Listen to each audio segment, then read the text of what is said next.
Thank you very much. Shabbat Shalom. Greetings to you all. I'm sure I look rather angelic with this light above my head. Now, I hope you all had a fantastic Christmas holiday and were either with or found someone to love. When the truth is found to be lies and all the joy within you dies, don't you want somebody to love? Don't you need somebody to love? Wouldn't you love somebody to love? Now, who wouldn't love someone to love? And someone to forgive, to change the patterns of your life? Boy, wouldn't that be fantastic. Now, we've now reached 2016, and I hope you have and or had a fantastic new year. We all know that great classic sung at this time of the year, Old Long Ago. For Auld Lang Syne, my dear, for Auld Lang Syne, we'll take a cup of kindness yet for Auld Lang Syne. Now, sounds a little nicer than Old Long Ago. But who doesn't want a cup of kindness? And since you would all love one, please all give one to whoever you think needs one. Hey, give one to everybody you meet, give one to yourself. You can never have enough kindness. And if you made a New Year's resolution, statistics show only 7 to 8% are realized. However, I know that with all of you, it will be a much higher percentage. Now, anyhow, I want to jump right into this week's fantastic Parsha. We've reached the beginning of the book of Exodus, and you'll see very quickly you are not in Kansas anymore. Welcome to Shemot, the names. Now, we call it Exodus, but its Hebrew name is the Book of Names. Names. What an interesting title and what an interesting concept. Names. How many of you would love to have named yourselves? Would you have picked the name that you were given? Hey, you were given a name before anybody knew who you would be. Have you ever thought about what does your name say about you? Now, while he was known as Rowdy Yates on Rawhide, the real breakout role for Clint Eastwood was 1964's Fistful of Dollars, the first of the three great spaghetti westerns, all featuring the man with no name. What would it mean to have no name? What does a name do? What does a name mean? How does your name define you? As we've seen, biblical names were not just names, they had meanings. In this parsha, we will learn God's name, and more important, we will learn that the four-letter name of God, the Yod-Heh Vav-Heh, has a very specific meaning. Now, Genesis was the book that introduced God's creative majesty, and the hint that humans had a bad heart, but that he would live with it. Then moved into the patriarch tales, which was really about the damage that parents do to their children and how it perpetuates until someone is strong enough to alter the programming. Now, this is not a condemnation of how anyone parents. It's a call to action. Look at your own parental programming, the parts you have misconstrued or that have not served you well. You can change. Man has that perpetual question of nature versus nurture. You can change whatever you see needs changing. Look at how you are. Look at how your children are. Sometimes we see in others what we did not see in ourselves. We could change the world, rearrange the world. It's dying. If you believe in justice, it's dying. If you believe in freedom, it's dying to get better. Now, Genesis ended with two very elaborate mummifications and burials, and Exodus begins with a one-sentence recap and catapults us 400 years into the future. Exodus 1:6. And Joseph and all of his brothers and all of that generation died. That is the moment when Bnei Yisrael, the sons or children of Israel, have swelled to a people, the Israelites, which is the meaning of that Hebrew phrase from now on in the narrative of the Torah. Now continue to notice the bookends, my friends. Humanity was saved by a man in a box, a Tavat, Noah. And now in many ways, but at an even higher level, man will be saved again, this time by a baby in a box. The only other use of Tavat in the Torah. And this baby will bring law.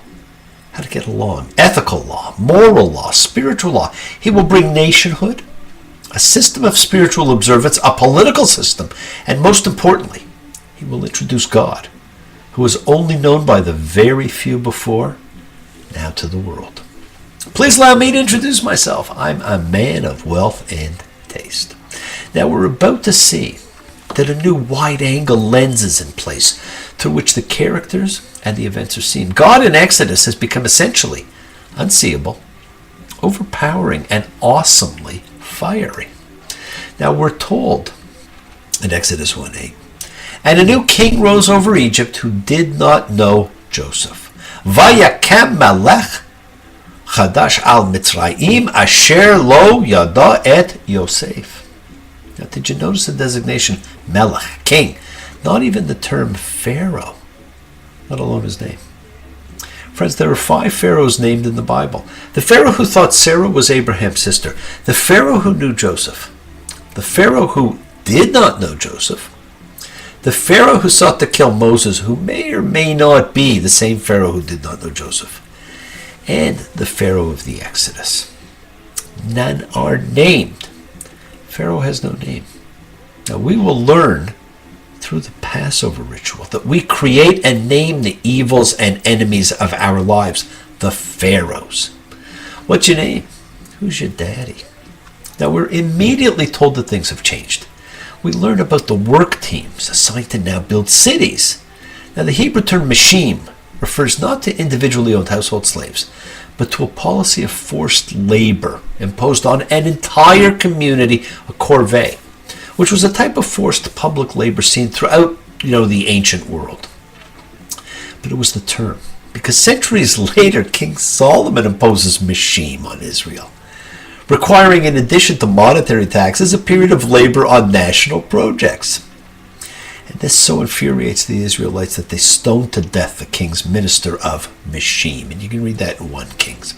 Israelites will bear taxation, but the requirement of a forced labor implies control over the people's bodies by the government.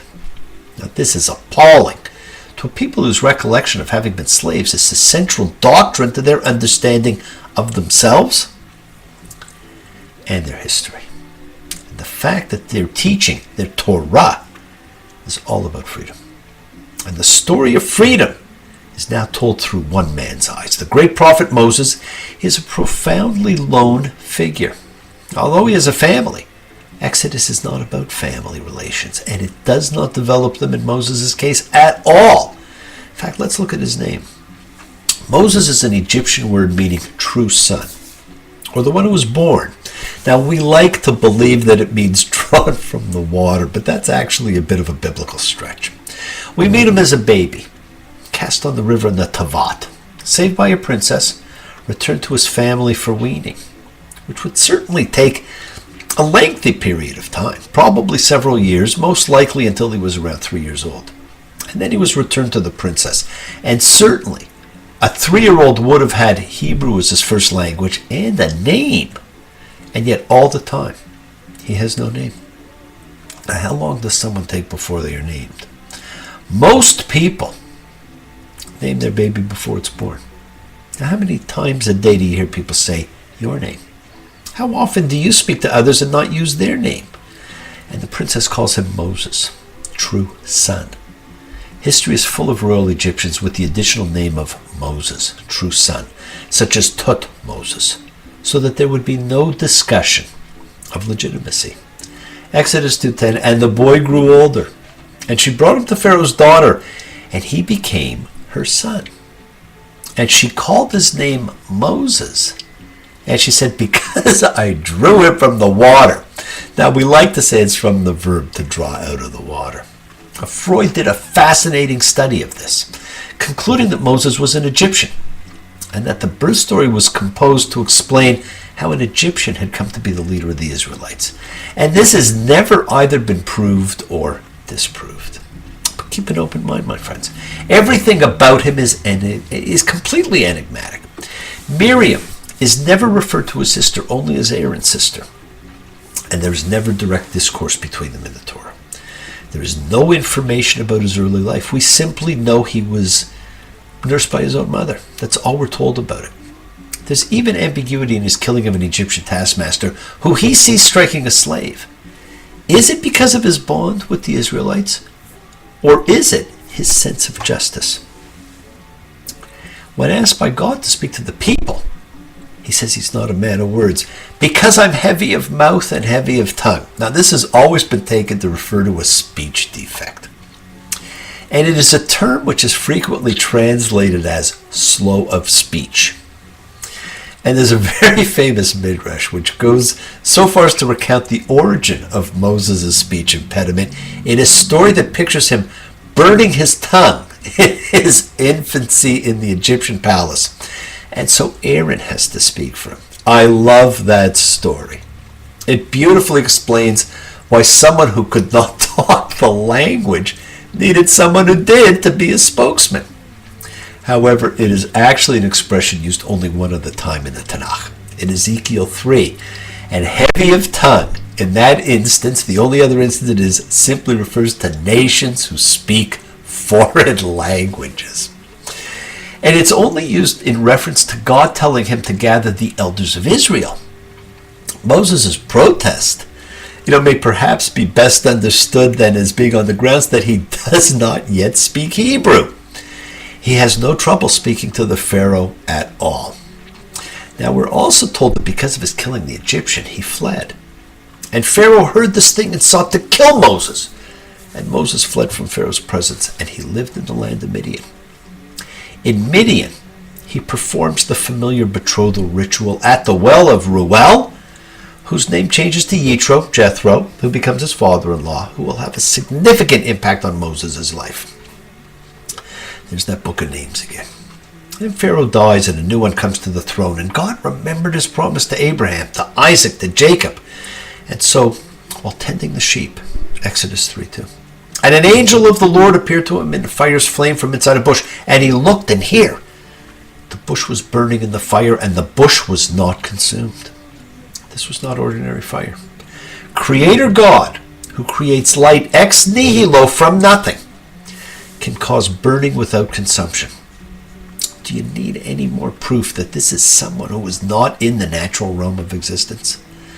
And a life-defining moment takes place. This one perhaps changed the course of history in a way the Abraham and Jacob ones did not.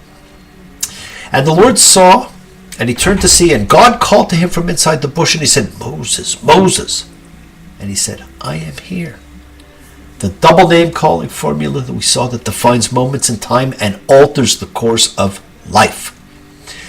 We're actually never told why Moses is chosen. As we observed in Genesis, the Torah rarely does state the reasons that particular persons are chosen for anything. We only know that once Moses is chosen and commissioned, the entire narrative is developed through him. But more importantly, God introduces himself. I'm your father's God, Abraham's God, Isaac's God, and Jacob's God. Notice, not the God of creation, not Israel's God, your father's God. And we're not sure if Moses even knew who his father was. I've seen the degradation of my people who are in Egypt. I've heard their wail on account of their taskmasters because I know their pains. And I've come down to rescue them from Egypt's hand and to bring them up from that land to a good and widespread land, to a land flowing with milk and honey. He had said to Jacob he would lead them to Egypt and would bring them back, and it is time. And he tells Moses his name. And the name Yahweh, which is revealed to Moses in this first meeting, means he causes to be. It's a third person masculine singular causative form of the verb to be. Now, this is the name that God tells Moses to say to others, but it's not the name that God first uses when he introduces himself. Exodus 3:9. I've seen the oppression that Egypt's causing them. And now go, and I'll send you to Pharaoh and bring out my people, the children of Israel, from Egypt. Now Moses asked the natural question, why me? God's answers nothing. And he said, because I'll be with you. And this is the sign for you that I have sent you. Now, there may be some missing lines, my friend. I'll be with you is not the answer to why me. And we do not know what the sign is that God refers to.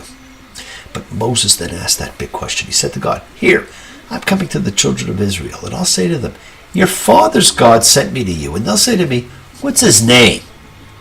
What shall I say to them? Exodus 3:14. Ayeh Asher Ayeh. I will be who I will be. And he said, thus shall you say to the Israelites, Ayeh has sent me to you. Now, we translate this often as I am who I am. Although in biblical Hebrew, it really means I shall be who I shall be. It's also perfectly possible to construe this as I am he who endures, and I kind of like that one a little bit better.